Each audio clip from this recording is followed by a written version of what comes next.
Bonjour à tous, aujourd'hui je fais mon premier essai d'hydroculture avec un Phalaenopsis. Jusqu'à aujourd'hui je n'ai jamais pratiqué l'hydroculture avec les orchidées, ni avec aucune autre plante d'ailleurs, parce que je me débrouille très bien avec la culture en pot.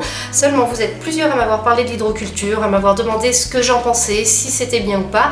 Alors du coup, par curiosité, je m'y suis intéressée et j'ai décidé de me lancer. Je vous préviens tout de suite, dans cette vidéo, je ne vais pas vous expliquer ce que c'est que l'hydroculture, un peu tous les principes. Je vais vous montrer mon premier essai d'hydroculture sur un Phalaenopsis et après, si ça fonctionne, si je me débrouille bien, dans ce cas-là, j'irai plus avant et je vous expliquerai comment ça fonctionne au juste et je vous expliquerai vraiment ce que c'est. Mais là, je vous montre juste mon premier essai, on va faire ça ensemble en fait et je vous donnerai des nouvelles au fur et à mesure.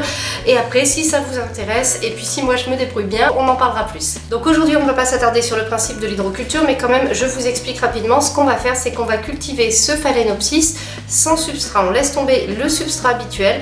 Ce qu'on va faire, c'est qu'on va le mettre dans ce pot et on va utiliser des billes d'argile qui vont faire remonter de l'humidité pour avoir un apport permanent, on va dire, d'humidité au niveau des racines. Donc ça permet en fait, au lieu d'avoir une orchidée qu'on baigne une fois par semaine ou une fois tous les 10 jours suivant la saison et suivant les conditions de notre logement, on va avoir une orchidée qui va avoir un apport d'eau permanent. Alors j'attaque avec un Phalaenopsis. Pourquoi? Déjà parce que j'ai ce Phalaenopsis sous la main et aussi parce que c'est une orchidée qui se prête facilement à cette façon de cultiver.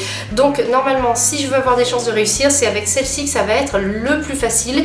Donc c'est pour ça que je me lance avec un Phalaenopsis. En revanche, je fais exactement ce qu'il ne faut pas faire. Regardez, j'attaque avec un Phalaenopsis qui n'est pas en très bon état. C'est un Phalaenopsis que j'avais acheté dans un petit terrarium avec des billes de je ne sais pas quoi qui étaient humides en fait. Il y avait aussi un Tillandsia avec, je vous mettrai une petite photo. Du coup, la plante, je la pulvérisais, je la baignais assez souvent, mais ça ne lui suffit pas. Alors, ce que j'ai fait, je me suis dit, j'hésite. De toute manière, il faut que je la rempote. Alors, soit je la rempote dans un substrat et j'essaie de la récupérer, soit je tente l'hydroculture et j'essaie de la récupérer. Bien entendu, j'ai moins de chances de réussite ou de réussite rapide avec une plante dans cet état, mais en attendant, c'est peut-être ma meilleure chance de la sauver. Au niveau des fournitures, il va me falloir un pot. Alors, j'ai choisi un pot assez grand. D'habitude, je ne mettrai jamais une orchidée aussi petite dans un pot pareil, mais les billes d'argile ont un certain volume et il faut éviter que les racines de l'orchidée ne se trouvent trop profondément dans le pot puisqu'on va laisser un petit peu d'eau au fond du pot. Donc là, je pense que c'est le bon format. Si j'ai un pot trop petit, en fait, les racines vont très rapidement se trouver trop profondément enfoncées et donc elles vont baigner dans l'eau en permanence. Et alors ça, on sait ce que ça donne, c'est la pourriture.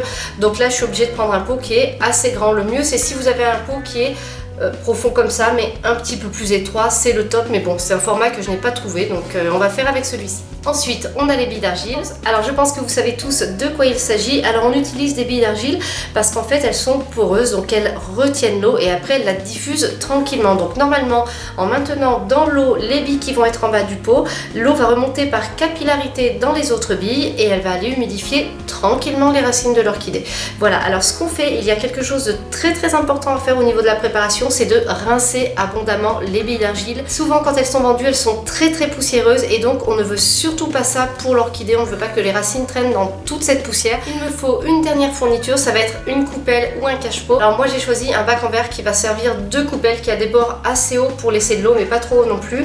C'est transparent comme ça, je vais l'installer comme ça, je vais pouvoir surveiller le niveau de l'eau et vraiment surveiller. Je vous ai présenté tout le matériel nécessaire, maintenant on va passer au rempotage. Pour ce qui est de la technique de rempotage, vous allez voir, ça va se rapprocher beaucoup de la façon qu'on a de rempoter avec le substrat classique. C'est-à-dire que je vais maintenir ma plante ici avec le collet à 2 à 3 cm en dessous du rebord du pot et je vais remplir avec les billes d'argile que je vais tasser régulièrement. Alors, comme vous pouvez le voir, je vois tout de suite que mes racines ne vont pas aller jusqu'au fond, donc la première couche de billes d'argile, je vais la mettre directement. Il faut bien tasser au fur et à mesure afin que la plante soit bien placée par la suite. Alors vous le voyez, les racines de mon orchidée sont humides. Ce que j'ai fait, c'est que je les fais tremper avant, comme ça on part sur des racines qui sont plus souples et moins cassantes et puis elles sont déjà humides. J'ai laissé ces petites racines parce que le vélamen n'est pas en bon état du tout, mais il y a quand même la racine à l'intérieur qui absorbe encore de l'eau et comme on va être sur le système d'hydroculture avec une humidité permanente, je pense que ça peut-être valoir le coup, que les racines vont quand même pouvoir absorber de l'eau et servir à quelque chose. Sinon, l'idée en général, c'est d'avoir des jeunes racines quand on démarre l'hydroculture. Là, j'ai une petite racine qui apparaît, j'en ai une autre là. Je maintiens mon orchidée avec le collet à 2-3 cm du rebord du pot et là, je vais venir ajouter mes billes d'argile.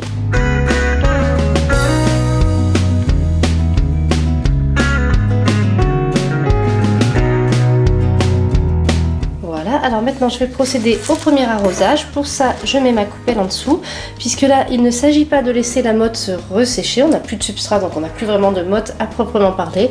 On va laisser 1-2 cm, 2 cm je pense que c'est pas mal, d'eau au fond de la coupelle qui va être en contact avec les billes d'argile qui sont en bas du pot. Et ensuite donc comme ces billes d'argile vont être trempées, l'eau va remonter normalement par capillarité pour donner de l'eau en permanence à la plante. Alors dans mon eau j'ai ajouté de l'engrais puisqu'on n'a pas de substrat, on n'a vraiment rien pour nourrir la plante. Donc l'idée normalement c'est de mettre en permanence de l'eau avec un petit peu d'engrais. Donc vous voyez le niveau d'eau est ici, j'estime que c'est largement suffisant. Donc on va rester là-dessus et on va voir ce que ça donne pour cette petite orchidée. Au niveau des apports nutritifs je suis vraiment partagée puisque normalement une plante dans cet état je ne lui apporte surtout pas de fertilisation, pas d'engrais tant qu'elle ne va pas mieux. Seulement là on n'a pas un substrat, on est vraiment sur des billes d'argile. Du coup j'ai dilué mon engrais habituel, c'est-à-dire qu'au lieu de mettre 1 gramme pour 1 litre d'eau, j'ai mis 1 demi-gramme pour 1 litre d'eau. Comme ça, elle a quand même un minimum d'éléments nutritifs. Ça devrait peut-être lui faire du bien, parce que si elle n'a rien du tout, elle ne va pas aller bien loin. Et voilà, ma première tentative d'hydroculture est lancée. Donc normalement, je pense qu'on va voir assez vite si ça convient à la plante, si ça lui fait du bien, puisqu'elle va se retrouver dans un milieu assez humide. J'espère que ça va l'aider à reprendre du poil de la bête et à repartir, que je ne vais pas la perdre. Donc ce que je vais faire, c'est que je vais surveiller régulièrement le niveau de l'eau. Comme ça, je pourrai rajouter de l'eau dès que le besoin se fera sentir. Je vais la placer dans un endroit lumineux, mais je vais faire attention à ce qu'il n'y ait pas de soleil direct, surtout sur le pot et sur l'eau. Donc je tente ça, je vous donnerai des nouvelles dans une prochaine vidéo et puis éventuellement aussi sur Instagram et sur Facebook bien entendu. Et puis si ça fonctionne, si je trouve que c'est un bon mode de culture, je l'étendrai à d'autres orchidées que j'ai. Et puis surtout, je vous en parlerai plus, on fera peut-être une série de vidéos. Cette vidéo est maintenant terminée, j'espère qu'elle vous a plu. Si vous avez des remarques, des questions, n'hésitez pas à les poster en commentaire. Merci et à bientôt pour une nouvelle vidéo.